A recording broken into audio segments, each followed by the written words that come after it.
Saudara, semoga Anda selalu dalam keadaan sehat. Pada kesempatan ini, saya akan men-sharingkan yang merupakan lanjutan dari 2 video saya sebelumnya terkait membangun antusiasme.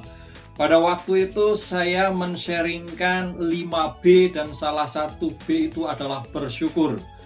Yang ingin saya sharingkan pada kali ini adalah bagaimana kita bisa bersyukur di dalam hidup kita. Sebelum saya melanjutkan sharing saya, baiklah jika Anda like video ini, Anda bisa menulis di kolom komentar bagaimana cara Anda bersyukur atas hidup ini. Dan jangan lupa saudara klik lonceng notifikasi agar Anda selalu mendapatkan pemberitahuan ketika saya mengupload video baru. Dan jangan lupa subscribe dan share video ini kepada rekan-rekan atau saudara-saudara Anda. Bagaimana agar kita bisa bersyukur? Mungkin cerita inspiratif yang akan saya ceritakan ini bisa membantu kita untuk bersyukur. Cerita ini saya adopsi dari sebuah cerita yang ada di Facebook, yaitu channel motivasi dan inspirasi. Dikisahkan sebagai berikut, saudara. Ada orang yang sangat kaya sedang duduk di sebuah sotoh bangunannya, dan dia melihat ada orang miskin dengan 2 orang anaknya sedang makan 1 bungkus nasi dimakan bertiga. Lalu orang kaya itu, saudara, berpikir, untung saya tidak menjadi orang miskin. Orang miskin yang sedang makan bersama anaknya itu melihat tidak jauh dari mereka ada orang yang telanjang sedang minta-minta uang. Orang miskin itu pun berpikir, untung saya tidak menjadi seperti pengemis itu. Tidak lama kemudian, saudara, pengemis itu melihat ambulan, saudara. Melihat ambulan sedang membawa pasien yang berada dalam sakratul maut. Pengemis itu berpikir di dalam dirinya, untung saya masih sehat. Saya tidak sakit seperti orang yang di dalam ambulan. Sesampai di rumah sakit, orang yang di dalam ambulan itu melihat ada petugas kesehatan mendorong troli membawa jenazah, saudara, ke kamar jenazah. Si orang sakit di dalam ambulan itu pun berpikir, untung saya masih hidup, tidak seperti orang yang meninggal itu.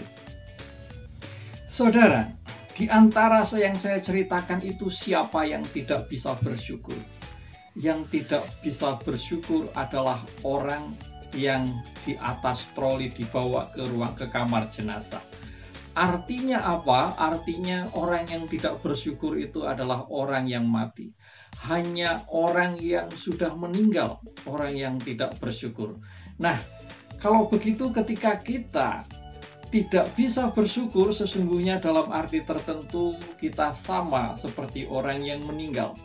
Maka ada ungkapan yang mengatakan banyak orang hidup berjalan seperti orang yang ada di dalam kubur yang tidak bisa bersyukur, saudara.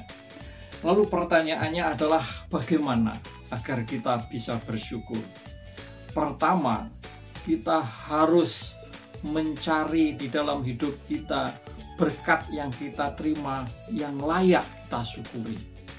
Yang layak kita syukuri, misalnya kesehatan, misalnya keluarga, misalnya anak-anak, misalnya pekerjaan, atau orang yang sedang menganggur masih mempunyai semangat, masih mempunyai rekan untuk berbagi.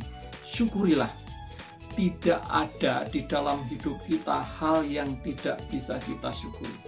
Maka semakin banyak kita mampu menghitung berkat di dalam hidup kita yang bisa kita syukuri, hidup kita pun akan bisa bertahan dan berkembang. Lalu yang kedua, saudara, yang harus kita lakukan adalah apa yang bisa saya kerjakan, apa yang harus saya kerjakan untuk meningkatkan kualitas hidup saya. Entah itu kualitas hidup spiritual, kualitas hidup personal, kualitas hidup bersosial, maupun kualitas profesional. Itu saja saudara yang bisa saya sharingkan pada kali ini. Semoga kita selalu bisa mensyukuri hal-hal yang ada di dalam diri kita yang kita punya, dan kita bisa mengembangkan apa yang saat ini kita punya. Karena Anda dan saya bisa membuat perbedaan menjadi lebih baik. Sukses untuk kita.